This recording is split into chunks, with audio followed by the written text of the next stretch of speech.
মুঘল আমলের সাজানো বাগান, তুষারাবৃত হিমালয় পর্বত, ডাল লেকের শীতল অনুভূতি, সঙ্গে হাউসবোটের রোমাঞ্চকর হাতছানি, সবুজ হলুদ আলপাইন তৃণভূমি, এ যেন স্রষ্টার নিজ হাতে আঁকা প্রকৃতির ছবি। এমন সব সাজানো দৃশ্য দেখতে সারা বছরই ছুটে যান ভ্রমণ পিপাসুরা। বলছি সুন্দর আর সুন্দরীদের দেশ, পৃথিবীর ভূস্বর্গ কাশ্মীরের কথা। প্লেনে ভারতের শ্রীনগরে নামতেই চোখে পড়বে তুষার ঢাকা পাহাড়, নির্মল হ্রদ, অপরূপ নীল ও সবুজের সংমিশ্রণ, এক অপরূপ প্রকৃতি। নির্মল ঠান্ডা বাতাস শিহরণ জাগাবে শরীরে। এর আবহাওয়া, প্রাকৃতিক দৃশ্য, হ্রদ, সংস্কৃতি, রন্ধন প্রণালী, মানুষ এবং সংস্কৃতি সব দিক থেকেই অনন্য, যা এটিকে দিয়েছে ভূস্বর্গের খ্যাতি।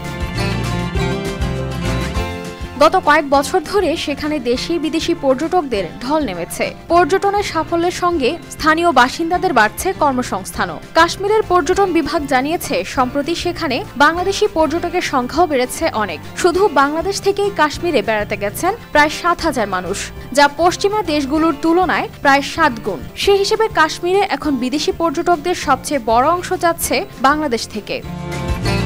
এদিকে কাশ্মীর পর্যন্ত সরাসরি আন্তর্জাতিক ফ্লাইট চেয়েছিলেন পর্যটকদের অনেকেই, সেটাও পূরণ করেছে বিজেপি সরকার। কাশ্মীর থেকে শারজা পর্যন্ত ফ্লাইট চালু হয়েছে।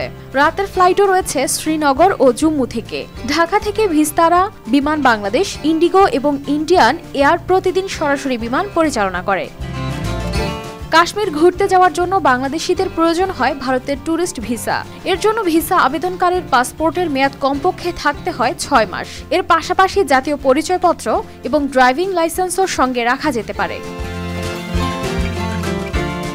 এছাড়া ভিসার আবেদনে কাশ্মীরে গিয়ে কোথায় থাকা হবে তার একটি প্রমাণপত্র দেখাতে হয়। সেক্ষেত্রে হোটেলে বুকিংয়ের কাগজপত্র প্রিন্ট করে নেওয়া যেতে পারে। সর্বোপরি কাশ্মীরে যাবতীয় খরচ চালানোর জন্য যথেষ্ট ভ্রমণ তহবিল আছে কিনা তার একটা প্রমাণ দেখাতে হয়।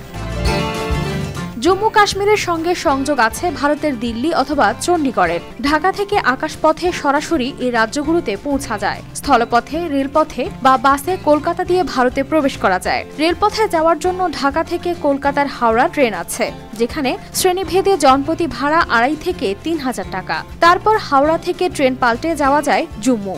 সেখানে নন এসি স্লিপারের ভাড়া রুপি হিসেবে ৯৯০ থেকে ১,০০০ টাকা। ঢাকা থেকে বাসে গেলে কলকাতা পর্যন্ত বাস ভাড়া পড়বে জনপ্রতি ১,১০০ থেকে ২,০৬০ টাকা। তারপর রেলপথে জম্মু পৌঁছানোর পর শ্রীনগরের বাকিটা পথ গাড়িতে শেয়ার করে কিংবা বাসে করে যেতে হবে। সব মিলিয়ে এভাবে শ্রীনগর পর্যন্ত যেতে সময় লাগতে পারে সর্বোচ্চ ২ দিন ১৯ ঘন্টা। কানিজ ফাতেমা শিমু, RTV।